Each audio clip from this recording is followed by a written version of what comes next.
Our selected message is The Necessity of Increased Faith by Charles Spurgeon.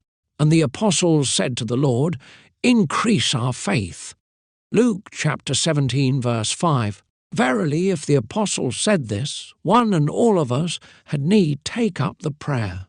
If the 12 mightiest in the army of the Lord of hosts had need of such a supplication, what shall we say who are but the interior soldiers, the feeblest saints? If ye hope to win the day, does it not well become us to pray, "Increase our faith"? It is a matter of dispute as to the occasion when these words were uttered. Some think that we must look at the connection of the chapter for the explanation. Jesus Christ had been teaching his disciples that if their brother should trespass against them 7 times a day, and 7 times a day turned again to them, saying, "I repent," they were to forgive him, and that constrained the apostle to say, "Increase our faith." They conceived it to be so hard a duty incessantly to pardon and constantly to forgive, that they felt unable to accomplish it without a large increase of faith. Others think, very possibly with greater truth, that the prayer was offered when the apostles endeavoured to cast out the evil spirits from the poor demoniac and failed in the attempt. And they said to Jesus, "Why could not we cast him out?" And he said, "Verily, if ye had faith as a grain of mustard seed, ye might say unto this sycamine tree, Be thou plucked up by the root, and be thou planted in the sea, and it should obey you." Then they said to the Lord, "Increase our faith." However, whatever was the occasion in this particular instance, we shall always find good enough occasion for presenting the prayer. And I know not, but this morning may be a season when each of us may have special necessity to put it up to God. Increase our faith.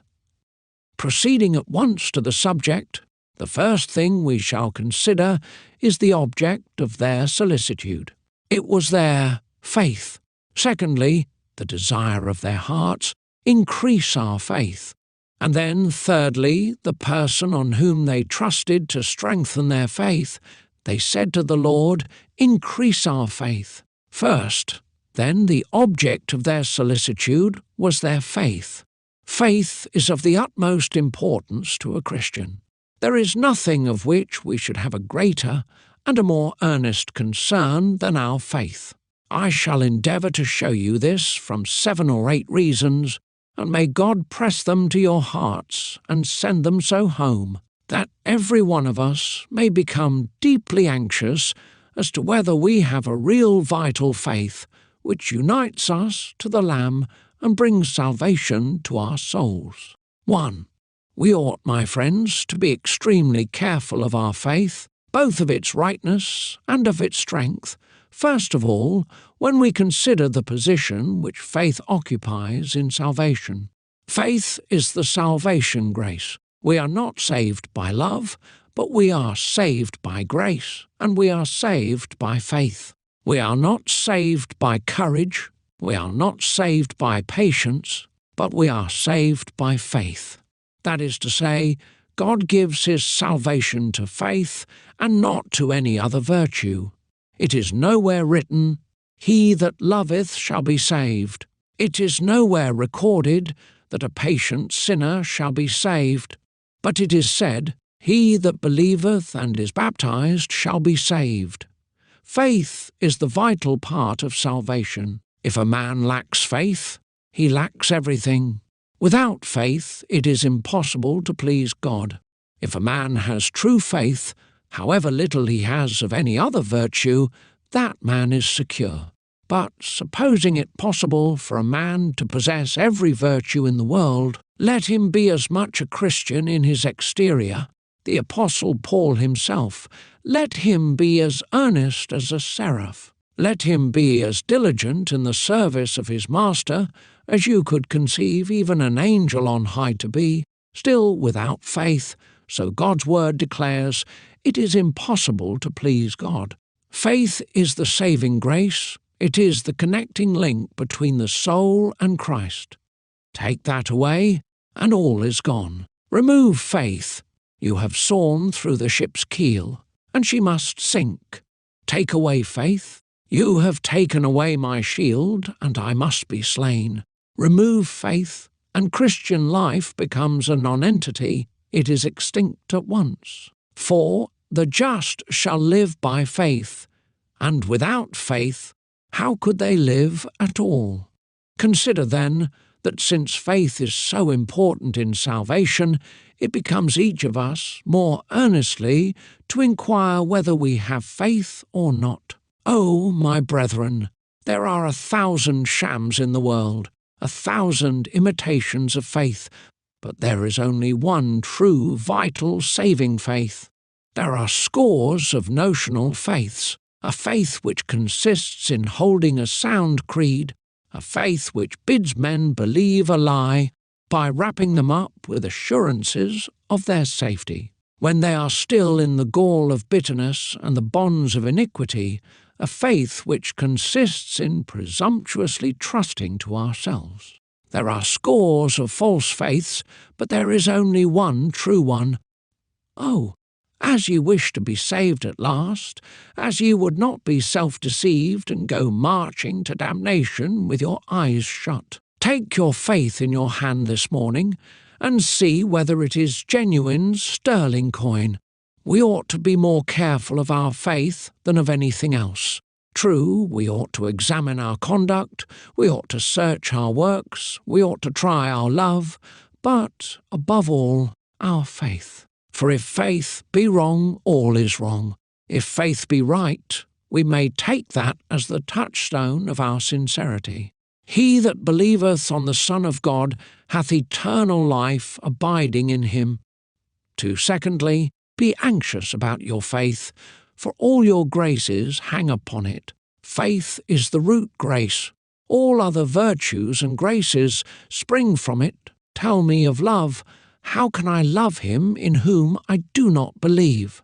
If I do not believe that there is a God, and that he is the rewarder of all them that diligently seek him, how can I possibly love him? Tell me of patience. How can I exercise patience unless I have faith? For faith looks to the recompense of the reward, she says, that all things are working together for our good. She believes that from our distresses the greater glory shall spring, and therefore she can endure. Tell me of courage, but who can have courage if he has not faith? Take what virtue you will, and you will see that it depends on faith. Faith is the silver thread upon which the pearls of the graces are to be strung. Break that, and you have broken the string. The pearls lie scattered on the ground, nor can you wear them for your own adornment. Faith is the mother of virtues. Faith is the fire which consumes the sacrifice. Faith is the water which nurtures the root. Faith is the sap which imparts vitality to all the branches. If you have not faith, all your graces must die. And in proportion as your faith increases, so will all your virtues, not all in the same proportion, but all in some degree. The man of little faith is the man of little love. The man of great faith is the man of great affection. He that has great faith in God could give himself to die for God, but he who has little faith in him would shrink at the stake because his love would be feeble. Have care of your faith, for on that your virtue depends, and if you would cultivate things that are goodly, things that are lovely, things that are of good repute, things that are honourable to yourself and pleasing to God, guard well your faith, for on your faith all things must rest. 3. Thirdly, take heed of your faith, because Christ thinks much of it. There are 3 things in the New Testament which are called precious. One of them, you know, is the precious blood of Christ, another is the exceeding great and precious promises, and faith has the honour of being the third thing, to them that have obtained like precious faith. So that faith is one of God's 3 precious things. It is one of the things which he values above all others. I was astonished yesterday when I met with an idea in an old divine concerning the honour which God puts on faith. Says he, Christ takes the crown off his own head to put it on to faith's head. Mark you how often he says, Thy faith hath saved thee. Now it is not faith that saves, it is Christ that saves. Thy faith hath healed thee, says Christ. Now faith did not heal, it was Christ that healed, but Christ did uncrown himself to crown faith. He took the royal diadem of salvation from his own head and placed it on the brow of faith, and therein he made faith the King of kings. For it wears the crown which the King of kings alone can wear, the crown of salvation. Do you not know that we read, We are justified by faith? Now, in one sense, this is not the fact, for the matter of justification is the imputed righteousness of Jesus Christ. We are justified by Christ, for Christ arrays faith in his own royal garments and renders it truly illustrious. Jesus Christ always puts faith in the seat of honour. When that poor woman came whose daughter was ill, he said, O woman, great is thy faith. He might have said, Woman, great is thy love. For it was great love that made her force her way through the crowd and speak on her daughter's behalf, or Great is thy patience. For when he called her dog, she still stuck to him and would not depart, or he might have said, Great is thy courage, for she said, Yet the dogs eat of the crumbs. Or he might have said, Great is thy wisdom, for she was a wise woman to extract sweets out of the bitters, and to say, Truth, Lord, but the dogs eat of the crumbs. But he overlooks all that, and says, Great is thy faith. Well, if Christ thinks so much of faith, ought we not to esteem it most highly? Is it possible to think too highly of that jewel which Christ reckons to be the most valuable? If he sets faith in the forefront of the forehead of virtue, and if he regards it as the choicest gem in the crown of the Christian, oh, will it not awaken us to see whether we have it or not? For if we have it, we are rich, rich in faith and promises, but if we possess it not, whatever we have, we are poor, poor in this world and poor in the next. 4.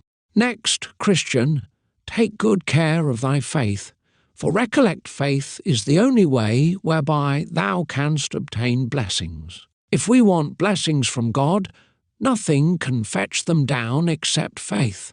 Prayer cannot draw down answers from God's throne, except it is the earnest prayer of the man who believes.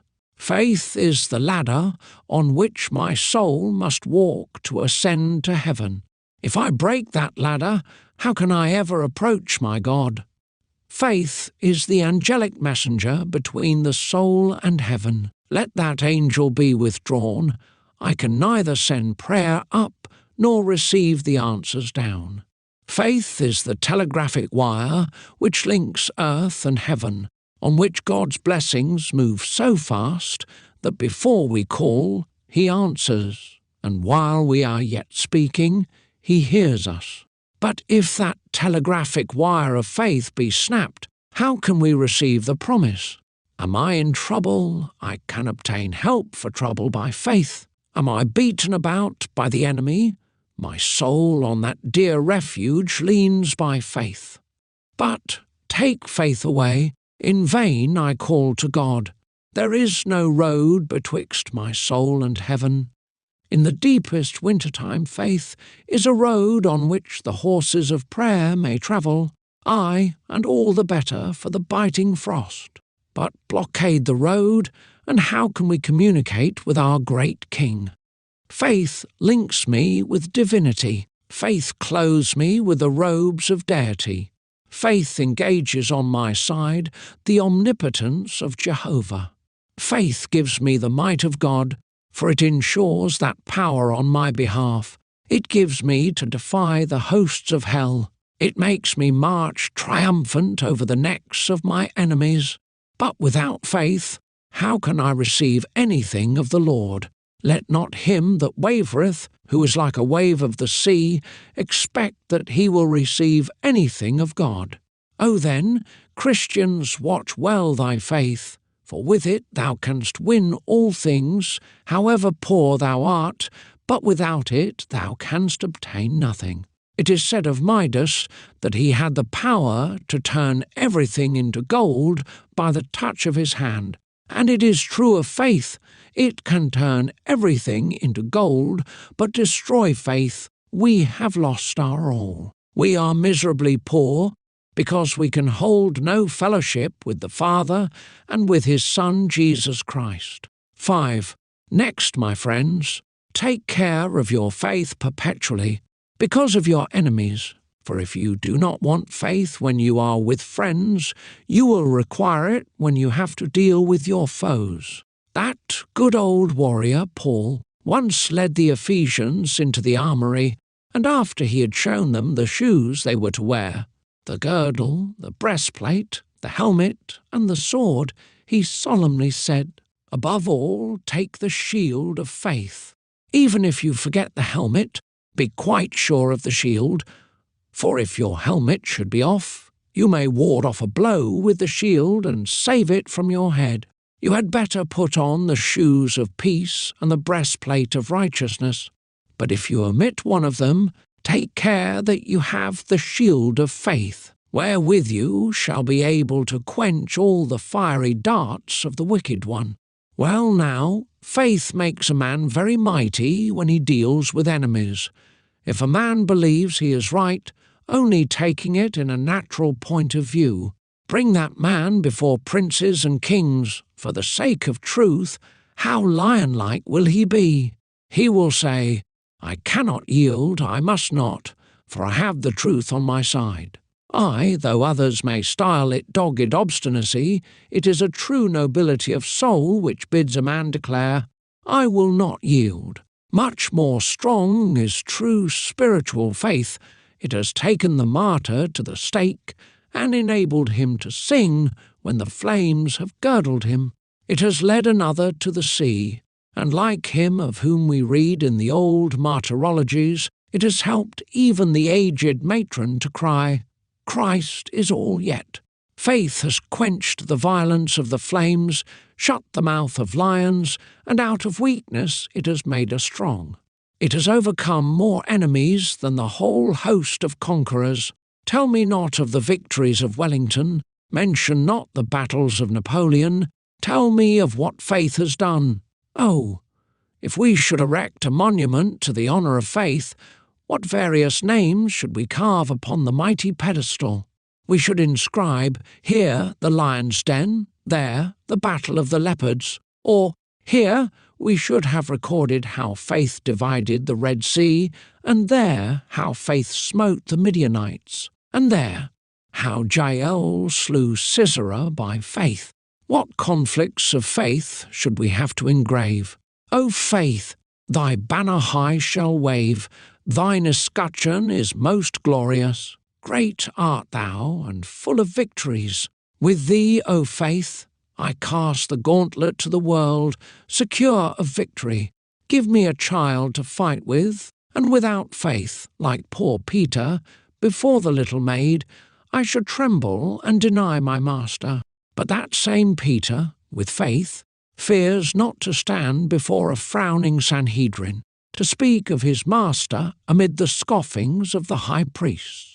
Mary, Queen of Scots, said she was more afraid of John Knox's prayers and faith than she was of an army of 10,000 men, and a sensible enemy may well tremble when such invincibles are at war with him. I should not like to have a man of faith opposing me. Tell me the world hates me, and I will rejoice at it. But tell me that a man of faith has determined to crush me, and I have need to tremble then, for there is a potency in that man's arm. His blows strike hard, and, when he does smite, he smites home, as with a rod of iron. Tremble, ye foes of God, for faith must overcome. And O ye servants of the living God, guard well your faith, for by this shall ye be victorious, and shall stand like rocks, unmoved amid the storms, unshaken by the tempests of persecution. 6. And now for a sixth reason. Take care of your faith, because otherwise you cannot well perform your duty. Faith is the foot of the soul by which it can march along the road of the commandments.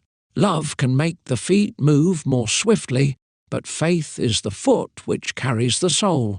Faith is the oil enabling the wheels of holy devotion and of earnest piety to move well. But without faith, the wheels are taken from the chariot, and we drag along heavily. With faith, I can do all things. Without faith, I shall neither have the inclination nor the power to do anything in the service of God. If you would find the men who serve God the best, you will find them the men of the most faith. Little faith will save a man, but little faith cannot do great things.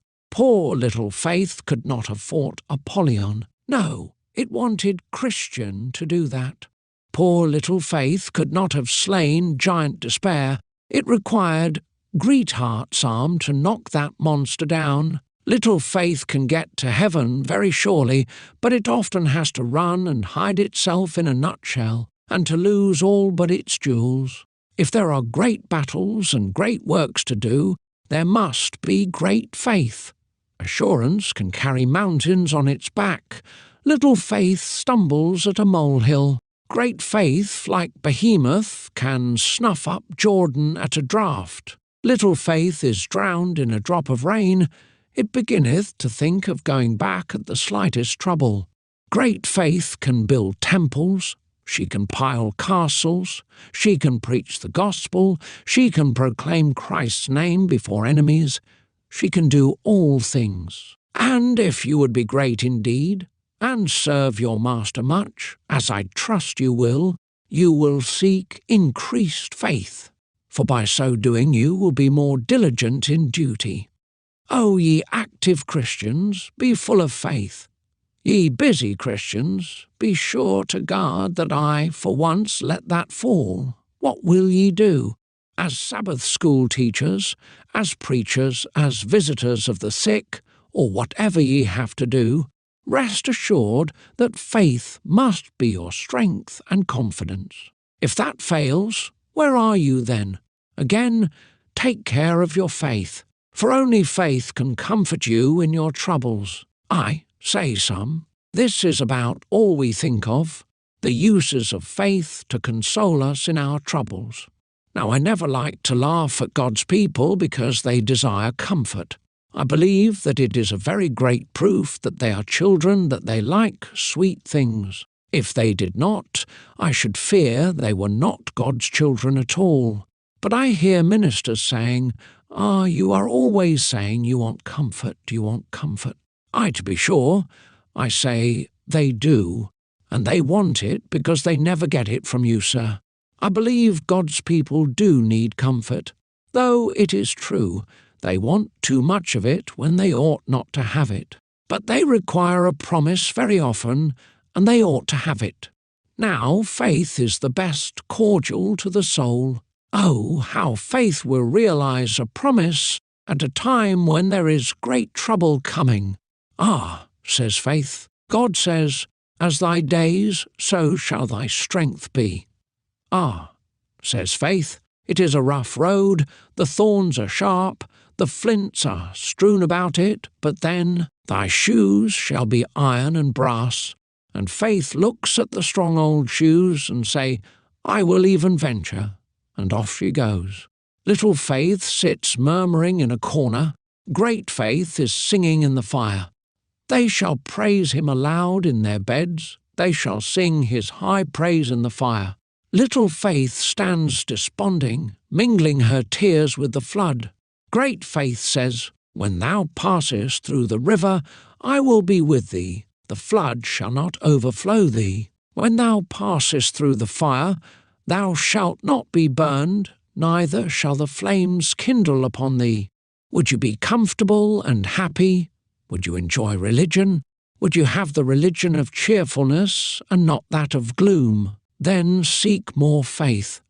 You will be saved with ever so little faith, but you will not be saved happily. You will be happy hereafter if you believe in the slightest degree, but you will not be happy here unless you fully, habitually, and earnestly believe. Believe strongly in the faithful promises of Jehovah, in all the glorious dignity of his person, and in all the faithfulness and immutability of his grace. If ye would be Christian larks, and not Christian owls, seek to have more faith. If ye love darkness, and would fly about in it in gloom and misery, then be content with little faith. But if ye would mount in sunshine, and carol like the bird of day, then seek strong confidence. One more reason. Take care of your faith, my friends, for it's very often so weak that it demands all your attention. I do not know whether any of you feel that your faith is too strong, but I never feel mine strong enough. It seems to be exactly strong enough to bear the day's troubles, but it would not stand cutting in the least degree with the plane. I could not afford to take the least atom off. It is just enough, and no more.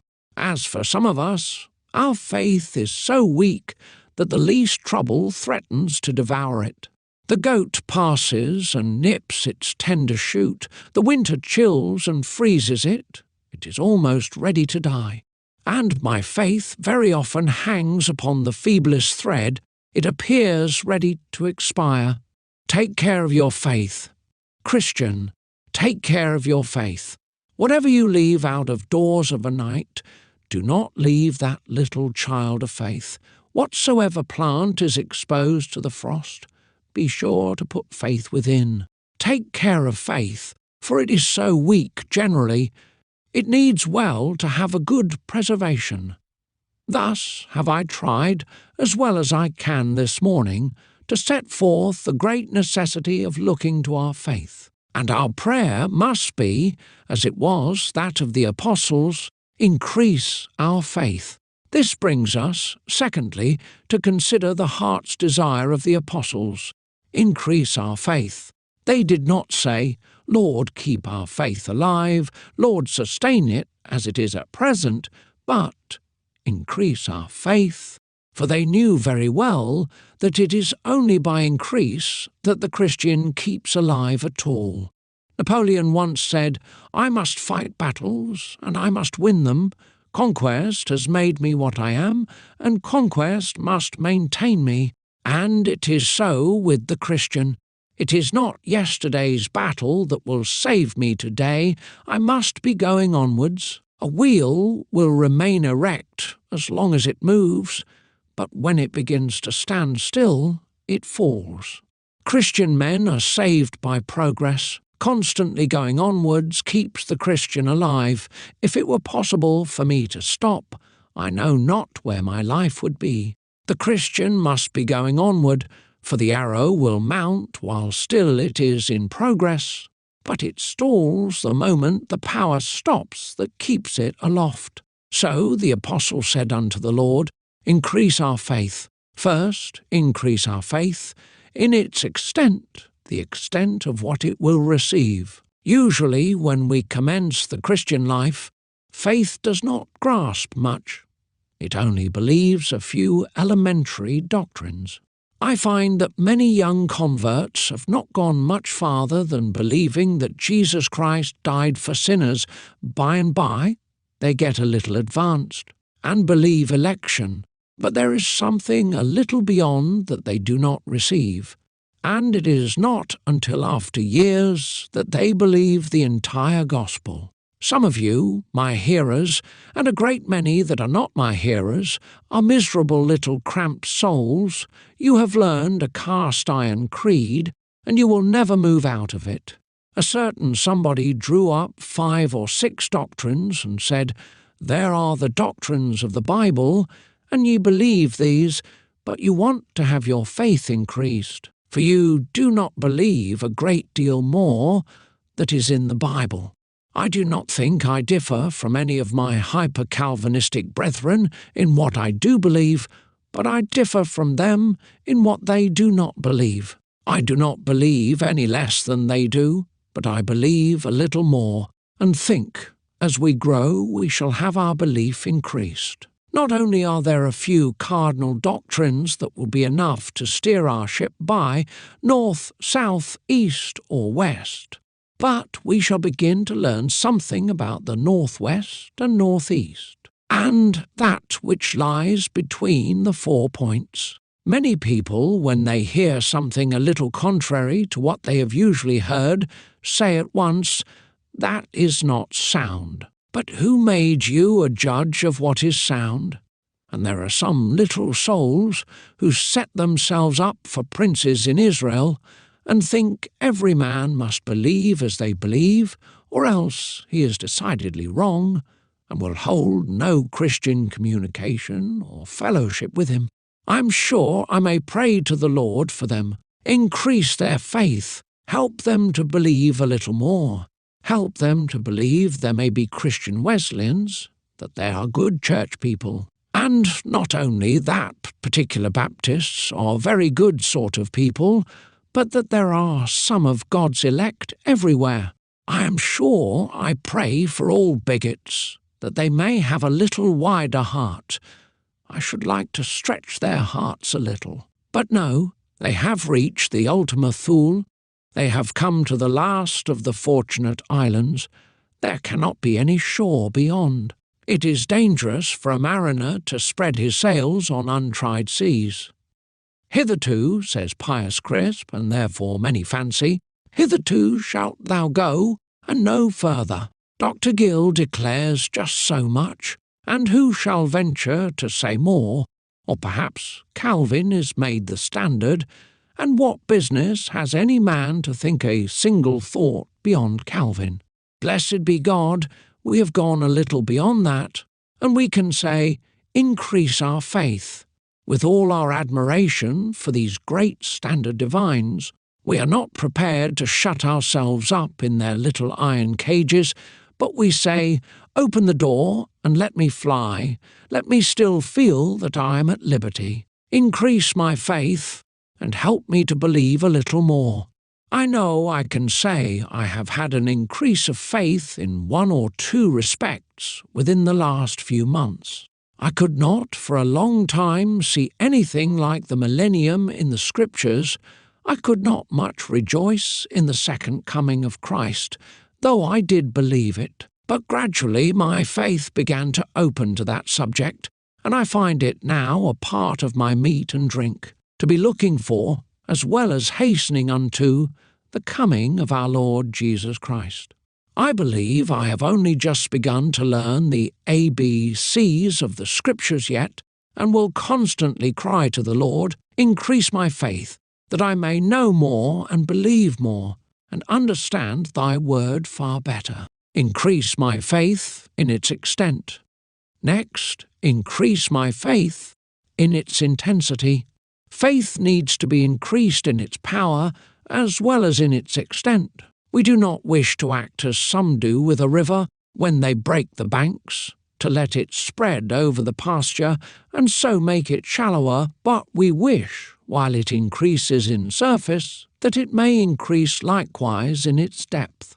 Increase the intensity of our faith. Faith at first takes God's mercy with an open palm. As it increases it holds it with his fingers, and not more firmly, but when faith grows strong, she takes it, as with an iron vice, and grasps it, and not death nor hell could rend a promise from faith's hand when faith is strong. The young Christian at first is not constant in his faith. A little wind comes, and he shakes. When he gets an old Christian, he will take old Boreas with 50 of his winds to move him. Do you not feel, my dear friends, that you want faith to be increased in its intensity? Would you not sing with Watts, "Oh, that I had a stronger faith"? To look within the veil, to credit what my Saviour saith, whose word can never fail.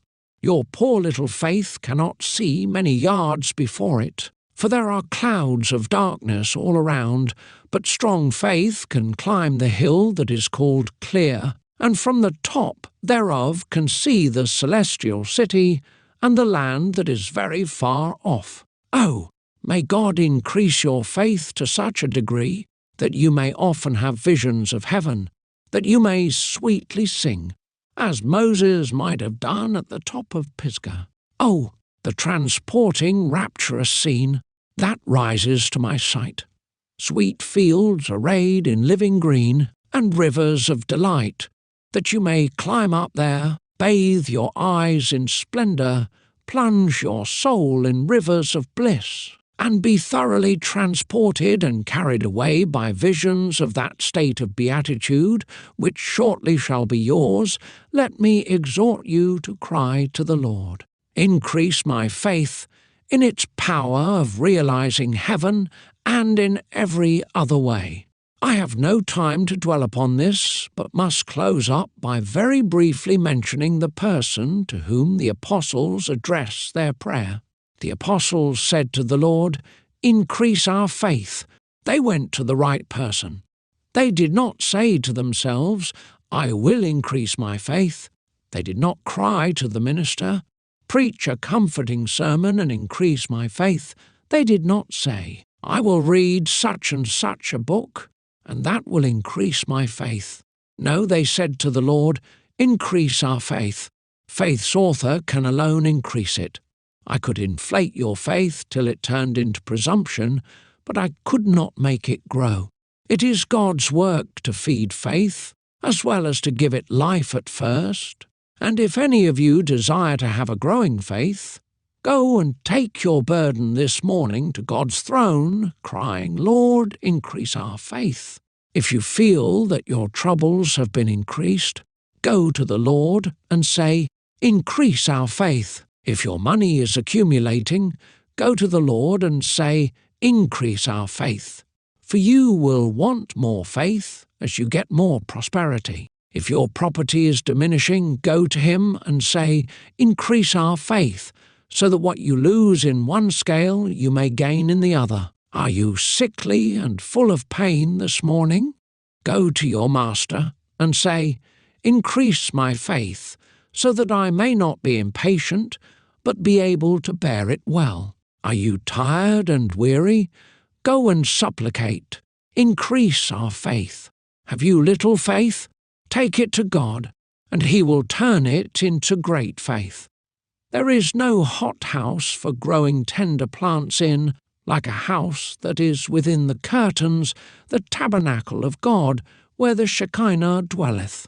I have been speaking in very great pain, but I would, if possible, close by asking you, who are Christians, whether you do not think this prayer very necessary to your own state. Let each one ask himself, "Do not I want more faith?" My brethren and sisters in the Lord Jesus Christ, rest assured, you will never get too much of this precious grace. If you pay all the way to heaven, you will never have a penny to spare when you get to heaven's gate. If you live on faith all your journey through, you will not have a pot of manna left. Pray then for an increase of faith. You want this church to stand, do you not? It can stand only in proportion as you are men of faith. I know I might exhort you to be men of prayer, but faith is the foundation stone. Prayer comes next. Prayer without faith would be an empty mockery. It would win nothing of God. Do you want us to stand? Do you know how the world speaks of us? How the enthusiasm of the renting people of Park Street is talked of? How is it to be kept up, except through your faith? How shall your ministers' hands be held up, except by your faith and your prayers? Let faith be the Aaron, let prayer be the and faith and prayer can hold up the hands of Moses, whilst the army below is fighting the enemy. Would ye be kept from falling? You must be strong in faith. Little faith falls, strong faith stands. Would ye win the day, and reign in heaven, with a starry crown more brilliant than you might otherwise expect? Then be ye increased in faith, and would ye honour God much, and enter heaven, after having fought a good fight and won a crown? Then I will offer the supplication, increase the faith of my people, and put up the prayer, increase my faith. But there are some of you, dear friends, who could not use this petition, and dare not. What would it avail you if you did so? Seeing you have no faith, how could that be increased which has no existence? Rather, your first need is the possession of the simple germs of faith. Oh, my hearers, I marvel what some of you do without the comforts which faith can alone afford. Some of you are very poor people. How do you manage to endure your toils and troubles without faith? Where is your comfort? I do not wonder at your going to get drunk or rioting in the alehouse if you have no other comfort in this world. When I have penetrated some of our back streets and seen the poverty of the people, I have thought, if these people have no religion, what have they to comfort them? They are not like the rich man who can indulge himself in every way. What have they got in this world worth living for? I suppose they have some kind of happiness. What sort of a thing it is I cannot tell. It is to me a source of continual inquiry. And you rich men, what will you do without faith? You know that you must leave all your property behind you. Surely this will make the idea of death dreadful to you. I cannot understand even your happiness, if you have any.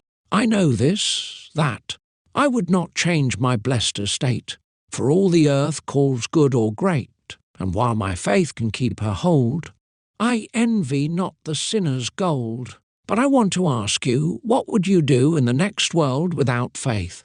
Remember, you are standing now upon the edge of the vast gulf of an unknown future. Your soul stands quivering on the verge of the dark abyss. Each time your pulse heats, your soul is brought nearer to eternity. Faith gives wings to the soul, but what will you do without wings? There is a narrow gulf dividing earth from heaven. The Christian flaps his wings, and borne upon them he flies to heaven. But what will you do without wings? It will be a leap into perdition, to sink forever without the power of ever recovering yourself. If a Christian could sink on his journey to heaven, he would not sink far, for he would flap his wings and be up again. But there you will be, perpetually descending through that pit that has no bottom, struggling to rise. But you cannot, for you have no wings. Once more, oh, unbeliever, what will you do without faith? For faith gives eyes to the soul. Faith gives us to see things that are not seen. It is the substance of things hoped for, the evidence of things not seen. The Christian, when he dies, will enter the land of death with his eyes open, by means of which goodly hosts of angels shall cheer his vision. But you must die a blind and eyeless spirit. Unhappy is the lot of the blind in this present world, but how infinitely deplorable that eternal blindness which shall prevent a sight of the splendours of paradise and shut out forever even the feeblest ray of joy or hope. And, once more, faith is the hand of the soul. The Christian, when he dies, catches hold of Christ's garment, and Christ bears him into heaven. A bright angel descends. I clasp that angel, and on his wings he wafts me up to bliss. But when the unbeliever dies, the angel would have a useless errand, for he has no hands. Suppose, O sinner, Christ is there, but you cannot even touch his garments, for you have no hands to do it with. What will you do in the next world without hands? Do you think God will suffer such deformed souls in heaven, without hands and without eyes? No, not at all. But how could you get in without hands? You could not open the gates of heaven. What would you do?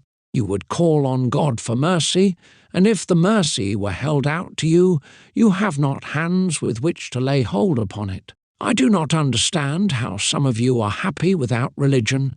I do not know what you mean to do if you die without faith. Go home and think of what you will do if you die without religion, whether you intend to brazen it out before the face of the Eternal, or tamely to submit. Sinner, thou canst not enter into heaven without faith, but what hast thou made up thy mind to do? Dost thou intend to rend down the gates of heaven? Dost thou think thou hast omnipotence enough to force thy way through squadrons of cherubim and legions of angels, and so to enter by main force? Or what dost thou design to do? Dost thou intend quietly to lie down in beds of sulphur? Dost thou design to be willingly tossed perpetually in that brimstone lake where there is no bottom, where briny tears forever fall? Will ye do that? Will ye make your bed in hell? Sirs, are you so besotted that ye are content with such a doom eternally? Is your reason clean gone? Are your senses so benighted that ye can thus cast yourselves away? Surely ye have resolved to do something. What then will ye do? Do you fancy that without faith you will enter heaven, when it is written, "Without faith it is impossible to please God"? And when God has said, "He that believeth not shall be damned," dost thou think thou canst reverse the decree? Wilt thou mount the throne of Jehovah, and forswear Jehovah's self? Wilt thou change his mandate, and admit the unbeliever into heaven? No, thou canst not.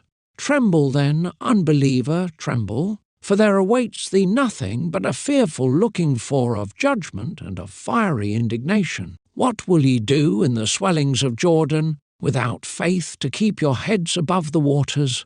God give faith to those that have none, and as for others, may he increase their faith. This concludes our reading. Thank you for listening.